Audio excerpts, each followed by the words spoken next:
Radio 103.9 in the studio. Let me tell you something. I had a chance to see Jitney, August Wilson's Jitney, and it was spellbinding. It was amazing. The actors, it felt like family. The ensemble was so powerful, and I have the honor of getting a chance to interview Harvey Blanks, who's in the building. Hey, Harvey. Hi, guys.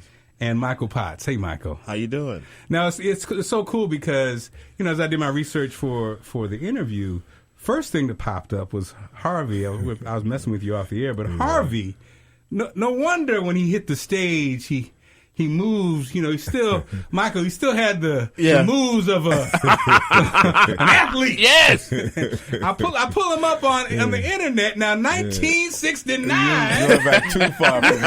Harvey, before he was a famed actor, he was not only a star athlete, he was an athlete who spoke his mind back in 1969. Now, Harvey, we don't have to go all the way back. I just want to say it was interesting because, nowadays when athletes are making a stand, Harvey, you actually did make a stand back in the day. Yes. And, just briefly, just give us a little bit, Harvey. So you were a star player. Yeah, well, it was whenever it's brought up, I say that I was John Carlos and Tommy Smith light, in the Olympics when they raised that fist up, and I was I was a revolutionary, a social revolutionary. I wasn't in the Black Panthers per se, but I certainly agreed with the things they said. And when I got to Washington, I was one of the few blacks on the team, and they treated us that way. Yeah. And so I wouldn't shut up about it. My mom and daddy told me to shut up, but I got a big mouth. And your coach told you to shut up. And my coach definitely told me to shut up. And you didn't. And I didn't. I was, All-America honors and that sort of thing, and then the next thing I know, I was out of football. We're talking about the University of Washington football team and late coach Jim Owens, who had a statue erected outside of the stadium in his honor. I have 3 kids, and we talk about this all the time, and it's one of my pet peeves. When they pull out the old, so-and-so was a great man, so-and-so was a great leader, so-and-so was a great president, and I tell my children it doesn't work that way. You can't be a great man and treat your black players differently. No. You can't be a great man and have a statue and have people talk about how great you were when you treated people unfairly. And props to you, Harvey, for standing by. You didn't shave 59 years later. I was like, nope. Here's what it is. I love that about you, though. Well, thank you. But this is rare because I never talk about it. It's old history, and people never bring it up. So, but for you to have done that homework, prop to you. Well, and I think what happens is that now you're an actor, and now you're an actor who's a part of one of the greatest playwrights ever. Yeah, you have done the cycle, and I'm sure you've used all these life lessons in your acting over time. Sure. And when I saw Jitney, I could see that. And then we have, now, not to be outdone, certainly not, Michael Potts here, who, Michael, I worked in Baltimore for 9 years. I did the morning show there. And The Wire was a huge part of that. And here is, Brother Mousson? Brother Mousson, yeah. Brother Mousson, who killed Stringer Bell! Oh! Get over it. The thing that was amazing, though, Michael, your character, Brother Mousson, who was, actually did kill Stringer Bell, one of the most iconic moments probably in television history. Through that character, you were just so precise. It's like, and I see that. It's just, actors take a piece of them and I guess and inject it into the character or vice versa. I don't know which one it is, but I could see that same, in Jitney, your character, that same intensity. You have a certain thing about you that transfers into the character. And just like with True Detective, which, by the way, you were in the best season. Thank you. The best season. Same thing, though. You bring a certain intensity to your role. So now we're at Jitney. You guys, we opened up. I saw it. It was amazing. Again, it felt like you guys were family. It felt like you guys had done it together forever. Had that ensemble been together long, or was that the first time? Was this your first time together? Yeah, it was my first time Wow. working with it. I knew Harvey and I had worked together around this time last year, right? With Ruben. At City Centers and City Center Encores in Cabin in the Sky. So that was the first time working with this great man, and first time working with the other great man, Ruben Santiago Hudson. But everybody else, no, I've never worked with. I knew some of the people in the cast, but had never worked with them before.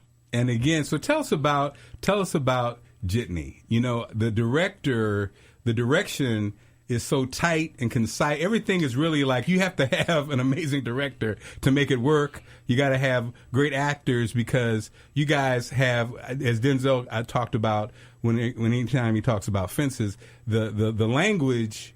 The good news for actors is August Wilson gives you a lot to work with. Yes. The bad news is if you suck, you're going to be sucking a lot. And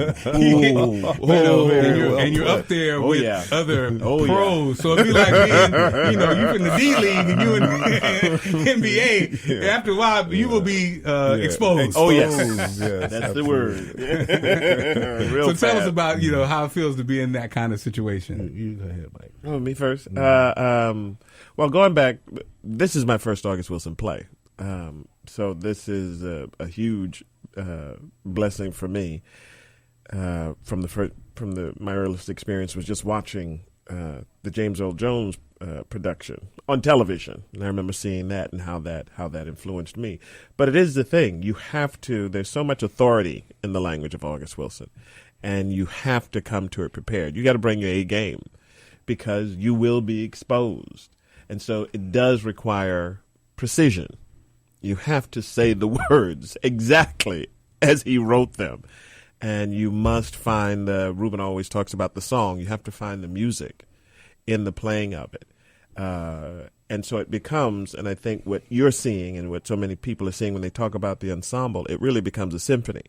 And everyone has their particular instrument to play. So we're responsible for our particular part of the symphony, but also knowing how to listen and play off. There's where the jazz of it comes in, how to play off of one another while staying in your lane, as Ruben would say, and playing your line of the symphony, but still, being in sync with everybody else. And that it does require, you better be paying attention. You better be listening. You better be focused. And when it starts, Harvey, you actually kind of, in a lot of ways, set the table initially. And it's a cool experience because the set's amazing. It's very intimate, and it kind of like you really do go on for the journey, because when your character comes in, Harvey, you have no idea what this is going to be, because he's kind of funny, he's kind of light, he's dressed kind of sporty. It's funny, but then it's not really funny. But then at the same time, it is, and so, same thing. You've done the Psycho, man. So this character is different than the heavy other characters that you've also played. How was that experience? Well, it's all the same, actually, because as Michael just said, it's about the words. And whether it's a lighter character or a character that is not as not placed as dramatic as like a character like Becker or Turnbow, you still have to pay attention, and I can't express that enough. And every time before I get ready to come on, I say, stay in your lane. That's what our director, Ruben Santiago, says to us all the time. You can't do anything but say the words and do what you've done for all these many days in rehearsals. Don't try to do anything extra. And some actors get in trouble doing August Wilson, and I've seen it, get in trouble on stage trying to do too much. And it's right there. The words are right there. Just say them. You know what your subject matter is in your head, what your intent is, and go after that. But stay in your lane and let the other actors. It really does conform to the whole familial aspect. And fortunately, Ruben cast the piece in such a way. He's masterful. He got the right temperaments, the right people who can sit in a room together for 2-3 hours and be like family. You know, we get to the theater early just to be around each other. So yeah, so I love it, and I think that you're right, because at first, like with the case of a Turnbow, at first he's kind of an ass. You know what I mean? But again, in the time that you get to know him, you start to understand, and that's the power of a great writer. You understand where he's coming from. Right, you understand, like family. You go, he is an asshole, but he's our asshole. Exactly. it, yeah. And then in those moments when you need to be family and support, it's there too. Yeah. I had an interesting, and I did mornings for a long time, and this is the first time I did evenings. But the one thing I say about doing radio that I loved about my life, it felt like questions or things would happen, scenarios would happen that I could then use later on. So after the play,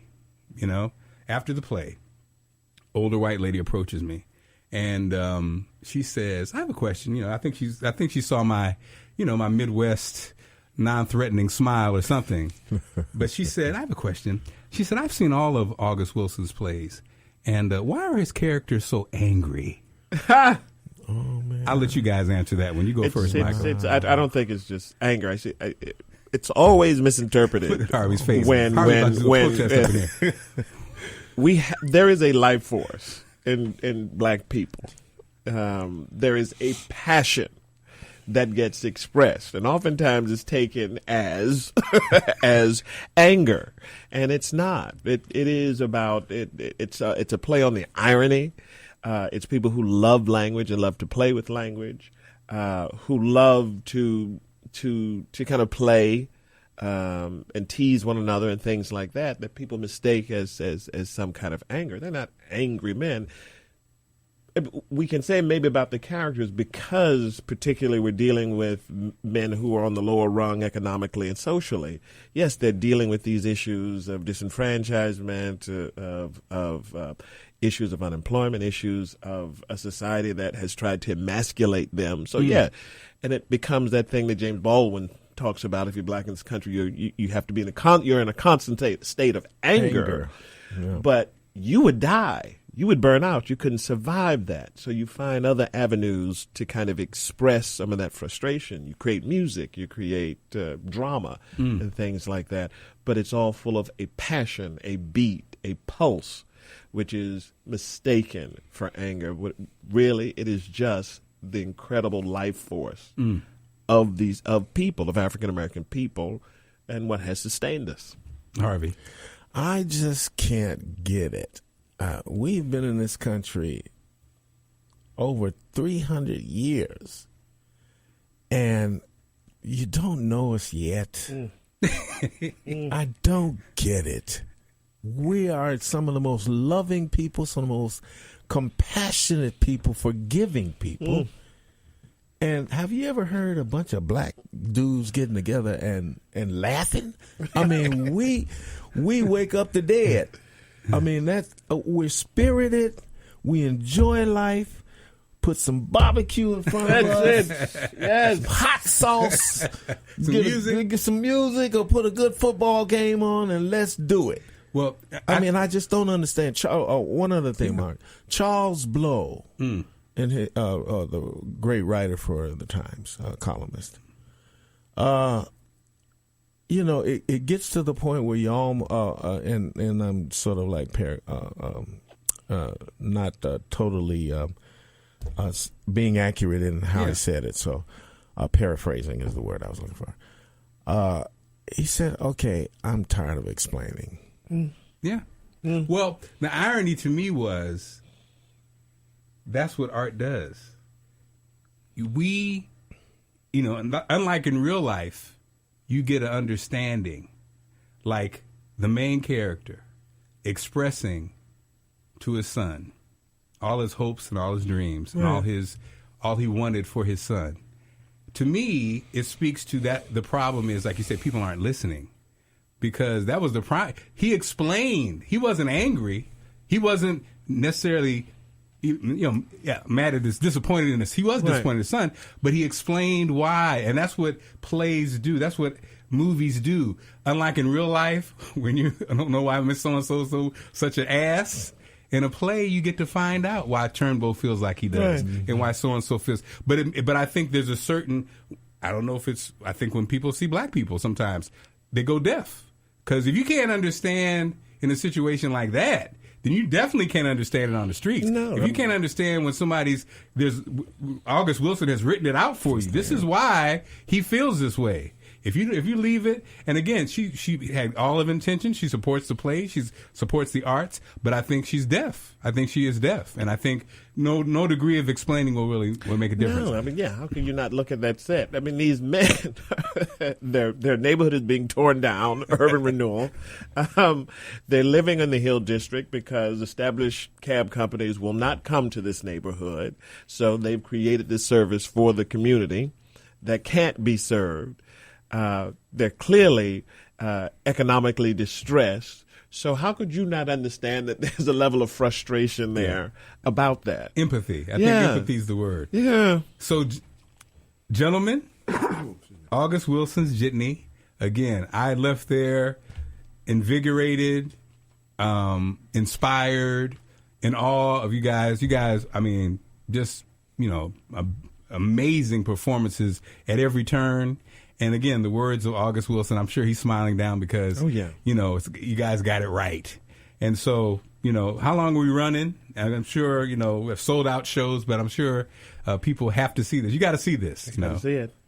Quickly, March 12th, we closed at Manhattan Theater Club. Man. At the Samuel Friedman Theater. Harvey Blanks, Michael Potts, thank you so much. Thank you. Again, really appreciate it. A delight to sit and talk with. See, awesome. That's life force. I appreciate it. It's a life force. We ain't Wonderful. mad. Okay? No, we ain't You mad. ain't mad. We're living.